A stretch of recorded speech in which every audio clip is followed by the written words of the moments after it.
Hello, my name is Urist Goldbar, and welcome to Dwarf Fortress 101!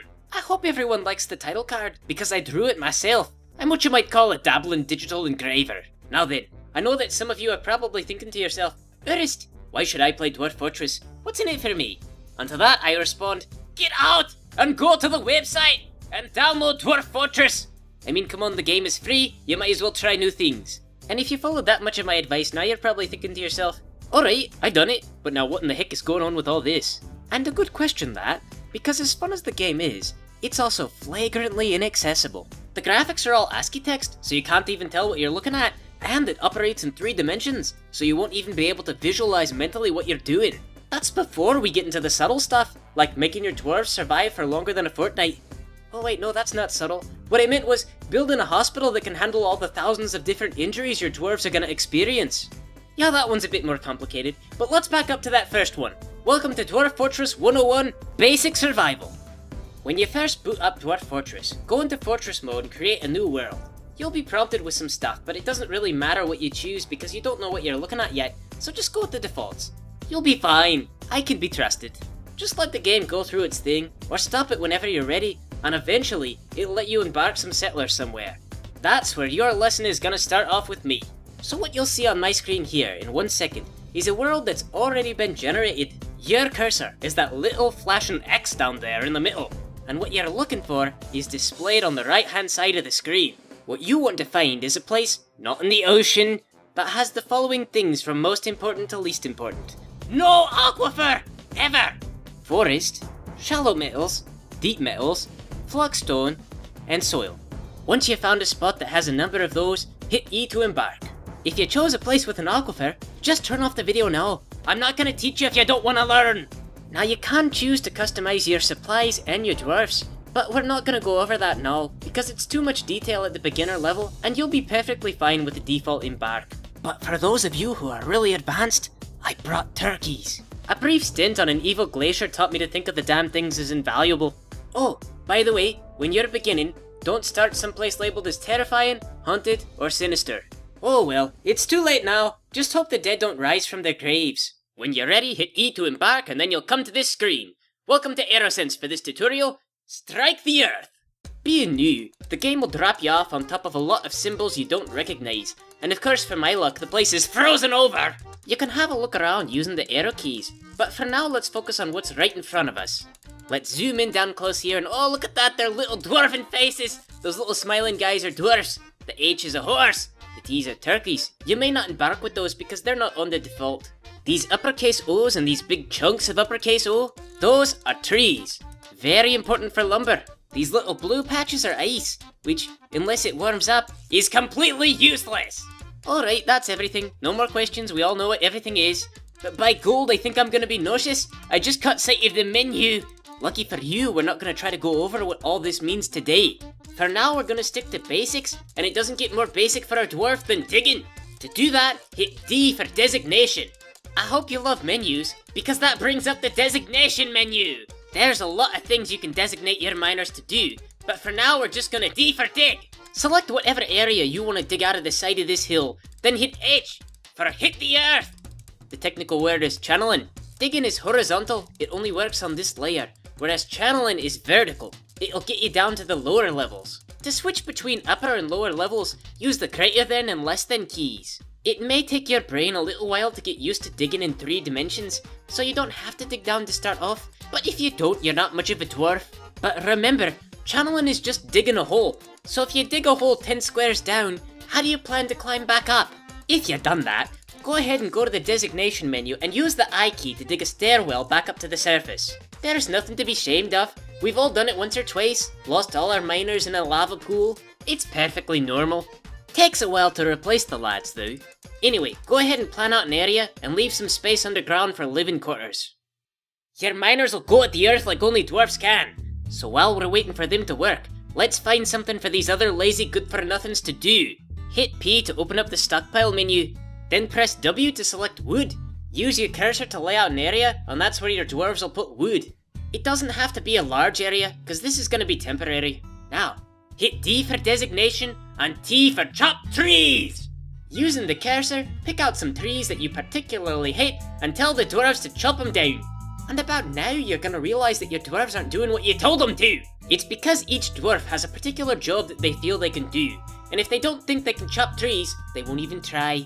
To get a dwarf to come out of his shell and try something different, you've got to select him manually. Quickest way to do that is to hit U and bring up the unit menu, which we see here. Scroll down to someone who says they don't have a job, despite there being jobs to do, and hit Z to go to that dwarf. Now hit P for preferences and L for labour, and it'll bring up all the jobs that your dwarf can do. Select all the things you want him to do, which, starting off, is basically everything, then exit out when you're done. Do this with as many dwarves as you feel you need to, and they'll soon have a newfound appreciation for trying new things. Your dwarves will chop down those trees, throw them in the stockpile, and then you just have to wait for your miners again. Once you've got a nice little area dug out, it's time to get your dwarves in from the weather. Press I, which is short for "In here, you frickin' dwarfs," or zone if you're technical. Then pick out an area with your cursor. Once you've laid the zone down, push M to label that area as a meeting spot. That'll make your dwarfs and their animals all gather around there. Of course, everyone is free to come and go from a meeting spot. If you want some animals to stay in one particular place, you've got to push N to designate it as a pasture, then hit capital N to say which specific animals you want to stay there. Most animals need grass for grazing, but turkeys don't, so you can just make them stay underground forever. So this is something of a start. It gets the dwarves out of the cold, but it's not going to keep us going for long, so we've got to have the miners dig out a much larger stock room. While we're at it, let's go ahead and dig out a nice little spot for a trade depot. The wagons from the trade depots are 3x3, so you need to have a path that's at least 3 spaces wide. The space for the depot needs to be 5x5. Once that area is prepared, press B for build, then capital D for depot. Just fit it right in there nice and snug. And once we're done with our stockpile area, it's time to set up a proper stockpile. Push P for stockpile, then T to bring up custom stockpile settings. You want to enable everything except for corpses, refuse, stone, coins, bar/box, gems, and wood. I know this is a lot to take in, but don't give up, you're almost there. Trust me, you're about to have fun. But I do have to point out, you need to make a refuse and corpse stockpile outside of your fort.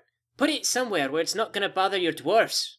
Okay, so about that fun I promised you. We need a farm, and all of our wood fell into a pond. That's right, all of our wood was on top of a frozen lake covered in snow, and I didn't realize. So, there's a safe, practical way we can solve both of these problems, or there's a fast, violent, easy way. To make a farm, all we need is mud, and to get mud, we need something wet. So the plan is to bring the pond down to the dwarven farm, so we'll have a dwarven farm full of wood and mud. There's nothing that isn't perfect about this plan, except for one thing. We only have 2 miners, and we've got to keep them both alive. Or okay, we don't have to, but it's preferable. But of course we're gonna need supplies for our dwarven plan, so set out a space for a carpenter's workshop. Then press B, W, C, and lay down a carpenter's workshop. Next, go to that pond and be damned with everything, just dig a hole straight down. Land it wherever your farm is gonna be, I don't care. Once your carpenter's workshop is done, press Q to access the building. Select the carpenter's workshop, then press A for add a task, then L for floodgate. Once you know what you're doing better, you'll understand why this is a terrible idea and why you should just build a screw pump. But it's too bad because I'm teaching you. There's a lot of ways to approach problems. Now go back up to that pond and install the floodgate. Really, this plan just establishes the illusion of control. You build your floodgate with B, then X for floodgate. Next thing you're gonna need is a craft dwarf's workshop with B, W, R. When that's ready, hit Q to select the craft dwarf's workshop, press A to add a task, then T to make some mechanisms. You'll need at least 3 of them. And now we need a lever. Just build one anywhere, it doesn't matter where. Just push B, capital T for traps and levers, then L for levers.